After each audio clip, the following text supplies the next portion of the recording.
Après avoir fait ses gammes dans le Jamel Comedy Club, il est désormais une figure incontournable de la scène humoristique française. Il casse les codes, y compris dans sa manière de communiquer et de diffuser ses spectacles. Bonjour Haroun. Bonjour. Bienvenue dans le Tube. On est ravis de vous recevoir parce que mi-mai, vous avez donc joué sur la scène du théâtre de l'Atelier un spectacle baptisé Internet, etc. Un spectacle étonnant à plus d'un titre. On va en regarder un petit extrait puis on en parle juste après. J'ai cherché une plage sur Google. Il y a des gens qui ont mis un avis sur la plage. Ils ont mis un avis sur la plage. Le sable n'est pas assez fin.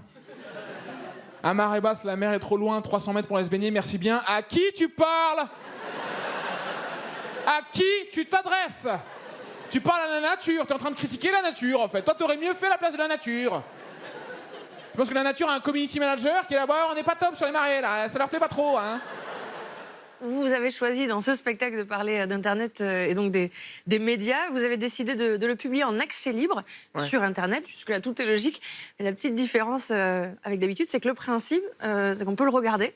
Et à la fin, on a le droit de donner un peu comme au chapeau, 5, 10, 20 euros, c'est ça? C'est ça. Ça vous est venu d'où, cette idée?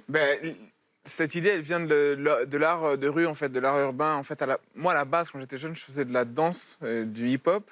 Et on faisait ça comme ça. On faisait ça dans la rue, on faisait ça pour l'art, en fait.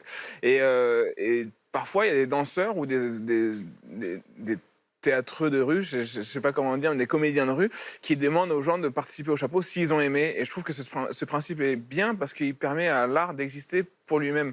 Donc j'ai voulu faire ça aussi sur Internet. Le spectacle, il a été visionné plus de 500 000 fois. Question bête, mais la collecte a été bonne? Franchement, on ne peut pas vraiment dire ça. Parce que c'est un chapeau et comme tout chapeau... Non, c'est pas rentable. Non. Vraiment, c'est pas rentable. Vous pouvez dire combien vous avez touché ou c'est compliqué? Je peux pas le dire parce qu'il y a d'autres acteurs qui sont dedans et j'ai pas envie de révéler, enfin de faire ça. Mais en fait, c'est pas une bonne affaire. Non, c'est pas une bonne affaire, mais c'est pas grave en fait parce qu'on le fait pas pour ça. On fait ça pour essayer de tenter une nouvelle façon d'entrer en contact avec les spectateurs et pour voir si c'est possible. Mais à chaque fois qu'il y a quelqu'un qui fait une participation, qu'elle soit de 10 centimes ou de plus, moi je suis content parce que ça veut dire que la personne a envie d'encourager le projet et ça c'est top. Alors ça c'est Internet, etc. sur Internet. Vous êtes aussi sur scène au Théâtre Le République. Vous y êtes le week-end à Paris. C'est un spectacle baptisé Haroun, tout simplement. Comment vous le présenteriez en vraiment quelques mots, ce spectacle? Contrairement à Internet, etc., celui-là, il traite de plein de sujets différents. Et j'aime bien, dans ce spectacle, parler de nos travers et de nos hypocrisies. Donc j'essaie de m'attaquer à plein de sujets et de savoir à quel point moi, je suis responsable, comme tout le monde, des problèmes qu'on a. On va regarder un petit extrait et on continue d'en parler après. C'est un peu difficile de parler de harcèlement sexuel quand t'es un homme. T'as toujours peur de déraper. T'as toujours peur de dire quelque chose qui va pas, tu vois. J'ai toujours peur, moi, qu'il y ait Caroline Fourest cachée dans le public, qui attende le moindre faux pas, tu vois. Je veux dire, ouais, le harcèlement sexuel, en fait... Ah, en fait! Tu crois que c'est la fête, c'est ça? Tiens. Tranquille. Pas facile de rire du harcèlement, surtout en ce moment. C'était nécessaire pour vous? Oui, c'est nécessaire parce que en fait, je pars d'une envie de m'exprimer sur un sujet, pas forcément de prendre parti, mais de parler d'une problématique parce que il y a plein de points de vue qui sont différents et j'ai envie de dire juste qu'il y a plein de points de vue qui sont différents. Il n'y en a pas qu'un seul, enfin il n'y en a pas que deux. Et souvent on a tendance à ramener les choses à leur binarité, c'est-à-dire on veut savoir si t'es pour ou contre, mais parfois il y a des nuances et j'avais envie de parler des nuances. Qu'est-ce que vous répondez aux gens qui disent qu'on ne peut plus rire de tout aujourd'hui? Moi, je pense que la question elle se pose davantage. Est-ce qu'on peut se moquer de tout? Et en fait, je pense qu'on peut rire de tout à partir du moment où on s'attaque aux puissants. En fait, pour moi, l'humoriste, il s'attaque à ceux qui ont le pouvoir, à ceux qui sont puissants en ce moment. Et il permet de donner de la puissance au public qui en rigole. Et donc il faut absolument rire de tout pour se sentir puissant par rapport aux sujets qui nous blessent ou qui nous font mal. Il y a des limites quand même? Haroun a des limites dans ses textes ou pas? Ma seule limite, c'est de me poser la question, est-ce que la personne qui est concernée par le sujet dont je suis en train de parler peut rigoler de ces blagues-là? Si je considère qu'elle peut en rigoler, ça va. Si je me dis que là, cette personne elle est concernée dans la salle, elle va pas se sentir bien, elle va avoir l'impression qu'on se moque, comme dans une cour de récréation où on la montre du doigt et on se moque, là, c'est ma limite. Et vous sentez qu'il y a des sujets sur lesquels vous avez plus de mal à être drôle que d'autres? Oui. Moi, j'ai du mal à parler de ma vie, je la trouve normale. Et j'arrive pas à trouver d'axe drôle sur ça. On parlait tout à l'heure d'Internet. Il y a un média avec lequel vous êtes un peu fâché, c'est la télé.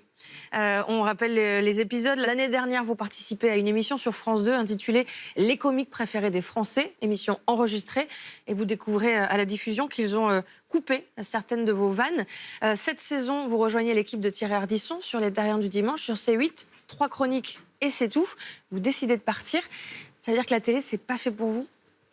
C'est juste de mauvaises expériences. Moi, je pense que c'est pas la télé qui est pas faite pour moi. C'est aujourd'hui, il y a un rythme télé ou une façon de faire de la télé qui me correspond pas parce que j'aime beaucoup ces moments de silence. J'aime beaucoup jouer avec est-ce qu'on rigole, est-ce qu'on rigole pas. Et ça n'a pas de place à la télé parce qu'il y a un rythme qui est fait comme ça. Il y a une efficacité. Mais en même temps, moi, je me souviens d'émissions où on n'est pas forcément dans cette logique-là. Peut-être qu'elles passent plus tard, peut-être qu'elles sont pour d'autres publics. Donc vous ne faites pas une croix sur la télé?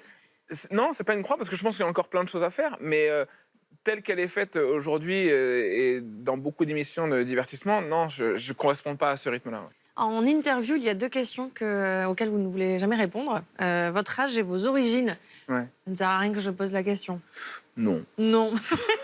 Mais pourquoi? Est-ce que c'est pénible d'être ramené tout le temps à ses origines? Est-ce que c'est pour ça que vous voulez que personne n'en parle? En fait, c'est pas que c'est pénible d'être ramené à ses origines, c'est que y a beaucoup de gens qui interprètent ce qu'on dit sur scène ou ce qu'on veut dire, même dans la vie, par rapport à ses origines. Est-ce qu'on a le droit de les dire par rapport à ses origines? Et moi, j'ai envie de garder cette liberté, ce recul. Vous n'auriez pas la même liberté si on en savait plus sur vous? Je me permettrais la même chose, mais ça m'embêterait qu'il y ait des gens qui pensent que je dis ça parce que je suis ça. Et j'espère pouvoir le garder aussi longtemps que possible. Et si un jour je dois en parler, j'en parlerai dans un spectacle en prenant le temps d'expliquer. Donc on ne dira pas que vous venez de Bure-sur-Yvette?